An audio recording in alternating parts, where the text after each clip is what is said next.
Deuteronomy 28:15-44, ang sumpa ng pagsuway sa kautusan ng Diyos. Kapag hindi natin tinutupad ang mga utos ng Diyos, hindi lamang tayo nagkukulang sa ipinangakong pagpapala, kundi inilalagay din natin ang ating sarili sa ilalim ng sumpa, curse, na kinabibilangan ng lahat ng paghihirap, kung paanong ang pagpapala ay kinabibilangan ng lahat ng kaligayahan, pansinin ang katarungan, justice ng sumpang ito. Ito ay hindi isang sumpa na walang dahilan, o para lamang sa ilang magaan na dahilan. Ang lawak at kapangyarihan ng sumpang ito. Saan man magpunta ang makasalanan, sinusundan siya ng sumpa ng Diyos. Nasaan man siya, ito ay nananatili sa kanya. Anuman ang kanyang taglay ay nasa ilalim ng sumpa. Lahat ng kanyang mga kasiyahan ay nagiging mapait. Hindi siya makakakuha ng anumang tunay na kaginhawaan mula sa mga ito, sapagkat ang galit ng Diyos ay humahalo sa mga ito.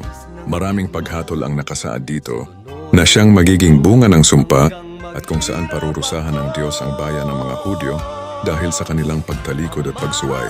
Makikita natin ang pagtupad ng mga bantaing ito sa kanilang kasalukuyang kalagayan upang kumumpleto sa kanilang paghihirap. Banta na sa pamamagitan ng mga suliraning ito ay mawawala. Sa kanila ang lahat ng kaginhawaan at pag-asa at hahantong sila sa lubos na kawalan ng pag-asa, yaong mga lumalakad sa pamamagitan ng paningin at hindi sa pamamagitan ng pananampalataya ay nasa panganib na mawala ang katinuan, reason mismo. Kapag ang lahat sa kanilang paligid ay mukhang nakakatakot, magbalik loob sa Diyos at talikuran ang kasalanan at humingi ng tawad sa Diyos.